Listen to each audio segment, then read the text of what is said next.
ഗോതമ്പ് പൊടി കൊണ്ട് വളരെ എളുപ്പത്തിൽ ഉണ്ടാക്കാൻ പറ്റുന്ന ഒരു 4 മണി പലഹാരത്തിന്റെ റെസിപ്പിയുമായിട്ടാണ് ഇന്ന് വന്നിരിക്കുന്നത്. വീട്ടിൽ സാധാരണഗതിയിലുള്ള കുറഞ്ഞ ചേരുവയിലാണ് നമ്മൾ ഈ ഒരു പലഹാരം ഉണ്ടാക്കിയെടുക്കുന്നത്. ഇതിൽ ബേക്കിംഗ് സോഡയോ ഒന്നും ചേർത്തിട്ടില്ല. എന്നാലും നല്ല സോഫ്റ്റ് ആയിട്ടുള്ള ഫ്ലഫി ആയിട്ടുള്ള നമ്മളുടെ ഈ ഒരു പലഹാരം നമുക്ക് വളരെ എളുപ്പത്തിൽ റെഡിയാക്കി എടുക്കാൻ വേണ്ടി പറ്റും. കുട്ടികൾ സ്കൂൾ വിട്ട് വരുമ്പോഴൊക്കെ കൊടുക്കാൻ പറ്റിയ ഒരു പലഹാരമാണ്. അപ്പോൾ നമ്മൾ ആദ്യം തന്നെ ശർക്കര പാനിയാണ് ഉണ്ടാക്കാൻ പോകുന്നത്. അതിന് വേണ്ടിയിട്ട് ഞാനിവിടെ 1/4 കപ്പ് പൊടിച്ച ശർക്കര എടുത്തിട്ടുണ്ട്. അതിലോട്ടേക്ക് 1/4 കപ്പ് വെള്ളം ഒഴിച്ചിട്ട് നമുക്ക് ഇതൊന്ന് ചൂടാക്കാൻ വേണ്ടി വെക്കാം. ഒന്ന് ശർക്കരയൊക്കെ അലിഞ്ഞ് ഇതുപോലെ ഒന്ന് പതഞ്ഞ് വന്നാൽ മാത്രം മതി. നമ്മുടെ ശർക്കര പാനി റെഡി ആയിട്ടുണ്ട്. ഇനി നമ്മൾ ഒരു പാത്രത്തിലോട്ടേക്ക് 1 കപ്പ് ഗോതമ്പ് പൊടിയാണ് എടുത്തിരിക്കുന്നത്. ഏത് ഗോതമ്പ് പൊടി വേണമെങ്കിലും ഉപയോഗിക്കാവുന്നതാണ്. ഇതിലോട്ടേക്ക് 1/4 കപ്പ് തേങ്ങാക്കൊത്ത് ഇട്ടിട്ടുണ്ട്. പിന്നെ ഒരു നുള്ളു ഉപ്പും കൂടി ഇട്ട് കൊടുത്തിട്ടുണ്ട്. ഇനി നമ്മൾ ഇത് ആവശ്യത്തിന് വെള്ളം ഒഴിച്ചിട്ട് ഒന്ന് കട്ടിയായിട്ടുള്ള ഒരു കുഴഞ്ഞ പരുവത്തിലുള്ള കൂട്ടാണ് ഉണ്ടാക്കിയെടുക്കേണ്ടത്. അപ്പോൾ ഞാനിതിപ്പോൾ ഒരു 1/4 കപ്പ് വെള്ളം ഒഴിച്ചിട്ടാണ് അത് റെഡിയാക്കി എടുത്തിരിക്കുന്നത്. സാധാരണ വെള്ളത്തിലാണ് നമ്മൾ ഇത് കുഴച്ചെടുക്കുന്നത്. അപ്പോൾ പറഞ്ഞ പോലെ തന്നെ നമ്മളൊന്ന് കുഴഞ്ഞ രീതിക്ക് മാത്രം കൂട്ടാക്കി എടുത്താൽ മതി. ബാക്കി ആ ഒരു കൂട്ടിന്റെ കറക്റ്റ് കൺസിസ്റ്റൻസി ആക്കുന്നത് നമ്മൾ ശർക്കര പാനി ഒഴിച്ചിട്ടാണ്. അപ്പോൾ ഞാൻ അതിന്റെ ആ ഒരു കറക്റ്റ് കാണിച്ചു തരാം. ഇതുപോലെ കുഴഞ്ഞിരിക്കുന്ന രൂപത്തിലുള്ള ഒരു കൂട്ട് നമ്മൾ ആദ്യം ഉണ്ടാക്കിയെടുക്കുക.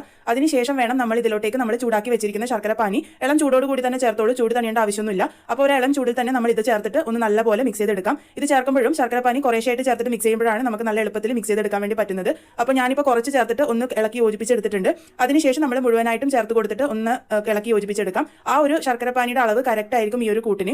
ഞാൻ ഇതിന്റെ കൺസിസ്റ്റൻസി അവസാനം കാണിച്ചു തരാം കേട്ടോ, എന്ത് രീതിയിലുള്ള കൂട്ടാണ് വേണ്ടതെന്ന്. അപ്പോൾ ഞാനിതിപ്പോൾ മുഴുവൻ ശർക്കര പാനി ഒഴിച്ച് കൊടുത്തിട്ടുണ്ട്. എന്നിട്ട് ഇതാ ഇതുപോലെ നല്ലപോലെ മിക്സ് ചെയ്തെടുത്തിട്ടുണ്ട്. ഇങ്ങനെ കൂട്ടായതിനു ശേഷം നമ്മൾ 5 മിനിറ്റ് നേരം കൈയെടുക്കാതെ ഇതുപോലെ അടിച്ചടിച്ച് മിക്സ് ചെയ്യുക. അപ്പോൾ എന്ന് വെച്ചാൽ നമ്മളെ കൂട്ട് നമ്മൾ എണ്ണയിലിടുമ്പോൾ നല്ലപോലെ പൊങ്ങി വരും. ഇതിലോട്ടേക്ക് ഒരു ഫ്ലേവറിന് വേണ്ടിയിട്ട് 1/4 ടീസ്പൂൺ ഏലക്കാപ്പൊടിയാണ് ഇട്ട് കൊടുത്തിരിക്കുന്നത്. അതുകൂടി ഇട്ട് കൊടുത്ത് ഞാനൊന്ന് നല്ലപോലെ യോജിപ്പിച്ചെടുക്കുന്നുണ്ട്. ഇതുപോലെ എത്ര ബീറ്റ് ചെയ്യുന്നോ അത് അത്രയും നല്ലതാട്ടോ. അപ്പോൾ അതാ നമ്മുടെ കൂട്ടിന്റെ കൺസിസ്റ്റൻസി ഞാൻ കാണിച്ചു തരാം. ഇതുപോലെ നമുക്ക് ഒഴുകുന്ന കൂട്ടാണ് വേണ്ടത്. ഒരുപാട് ലിക്വിഡും അല്ല, എന്നാൽ ഒരുപാട് കട്ടിയല്ല. ഇനി നമ്മളിവിടെ എണ്ണ ചൂടാകാൻ വേണ്ടി വെച്ചിട്ടുണ്ട്. എണ്ണ ഒന്ന് അത്യാവശ്യം ചൂടാവണം. ഒരുപാട് ചൂടാവേണ്ട ആവശ്യമില്ല. ഒരു ഇളം ചൂടാകുമ്പോൾ നിങ്ങൾക്ക് അത് മനസ്സിലാക്കാൻ വേണ്ടിയിട്ട് ഒരു തുള്ളി കൂട്ടെടുത്തിട്ട് കഴിഞ്ഞാൽ അത് മേലോട്ട് പൊന്തി വരുന്നുണ്ടെങ്കിൽ അത് കറക്റ്റ് പാകമായിരിക്കും. ആ ഒരു ചൂടിൽ വേണം നമ്മൾ ഇത് ഒഴിച്ചു കൊടുക്കാൻ വേണ്ടിയിട്ട്. ഒരു തവി ഞാൻ ഒഴിച്ചു കൊടുത്തിട്ടുണ്ട്. അതിനുശേഷം നമ്മൾ ഇത് ഒന്ന് പൊന്തി വന്നതിന് ശേഷം അതിന്റെ മുകളിലോട്ടേക്ക് എണ്ണ ഇതുപോലെ ഒന്ന് തട്ടിച്ച് കൊടുക്കുക. അപ്പോൾ എന്ന് വെച്ചാൽ അതൊന്ന് നല്ലപോലെ പൊന്തി വരും.